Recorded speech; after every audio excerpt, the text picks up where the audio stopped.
bottles and t-shirts waiting for the trainees at the finish line here at the Runner's Edge. As you can see behind me, we have the Firestone Flats fire. There's been about 21 residents evacuated. They're worried about the high winds that could make it spread to East Missoula.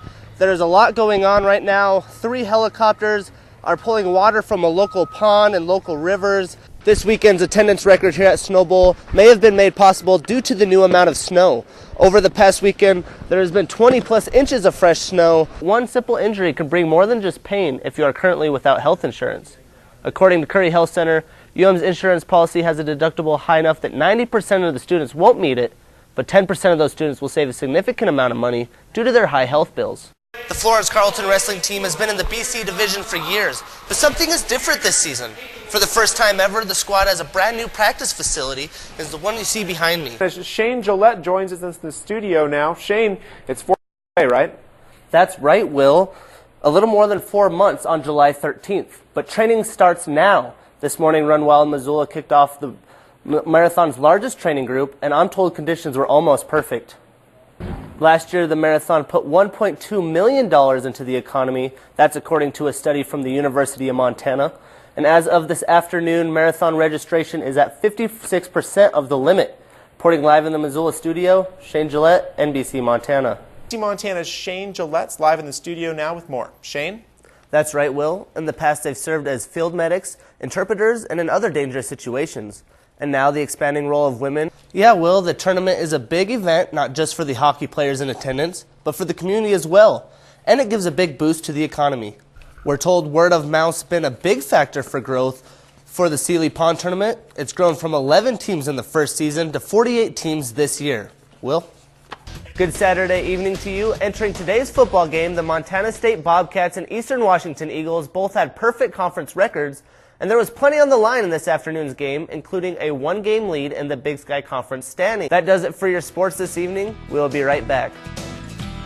If you are a female vet with questions about how to get connected with the VA, you can reach the Missoula VA Clinic by dialing the number on the screen. That's 406-493-3807. Reporting live in the studio, Shane Gillette, NBC Montana. Good morning, I'm Shane Gillette. And I'm Evan Rao. This is UM News. The UM rodeo team is getting ready for its annual Cowboy Ball after wrapping up its 50th fall season last weekend. The event raises tens of thousands of dollars for scholarships every year. Reporter Kyle Schmock has more. The Cowboy Ball is set for Saturday, October 12th. And that'll do it for us today. For more information on these and other stories, visit our website at umnews.jour.umt.edu. Thanks for joining us and have a great day. Welcome to UM News. I'm Shane Gillette. And I'm Eric Clements. Montana Grizzly football fans will fill the stadium for a conference matchup this weekend. But Grizz games also fill the wallets of local businesses. UM News reporter Nina Swainson joins us now with more. Nina? With days getting shorter and weather getting colder, Missoula and ASUM are trying to keep bikers safe. They are promoting a Bike Light initiative. Police can hand out packets with maps and lights for bikers pulled over riding in the dark. For UM student Mitch Whitener, bicycle safety is crucial to his everyday life. He doesn't have a car, so he rides his bike year-round. The Missoula Bicycle Pedestrian Office has handed out around 5,000 bike lights in the last 4 years. While fans focus on canning the Bobcats, Grizz players will have their hands full with the Wildcats this Saturday. The team has been supporting some different uniform combinations on the field this season. The flat maroon helmet is the only new addition to the lineup this year and highlights UM's cost-effective approach. Athletic Director Kent Haslam credits a strong relationship with Nike as well as a resourceful equipment staff as key factors in allowing the university to keep costs to a minimum. UM's $242,000 athletic equipment budget was one of the lowest in the nation last year. For more information on these stories and more, visit umnews.jour.umt.edu. For all of us here at UM News, thanks for joining us and have a great day.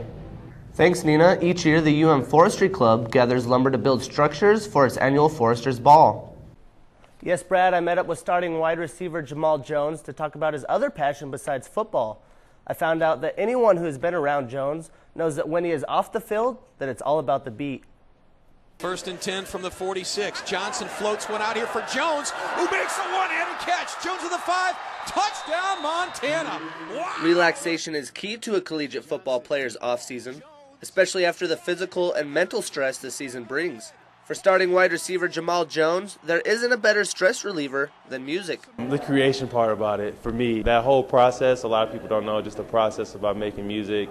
It's like a puzzle. It starts out difficult, but then once you really figure it out, then you start to get a sound. I really enjoy it. His best hobby off the turf is listening to non-mainstream music, making his own beats on the computer and playing the piano. Where'd you learn to use this? Taught myself.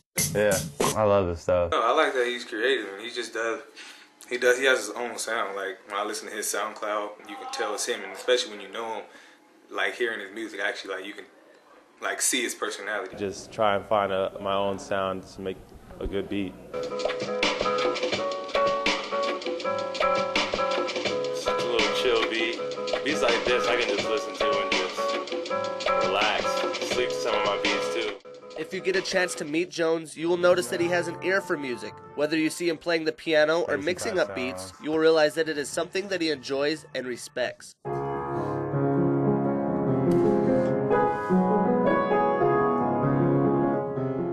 I knew that he had a setup that he was doing, and I wasn't really sure what he was doing with it, but you could hear the music he's playing, and he's a little bit more cultural about his music. He has a really wide variety of music that he likes listening to, and you can tell he just has a really good ear for it.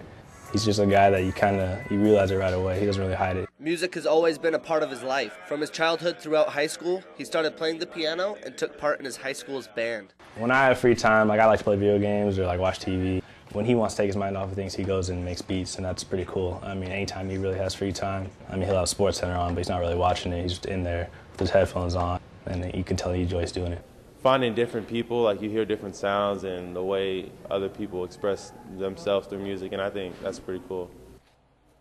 Jones is getting his degree in communications, but after school he hopes to take his passion even further and possibly become a sound engineer. Reporting live in the Missoula studio, Shane Gillette, NBC Montana.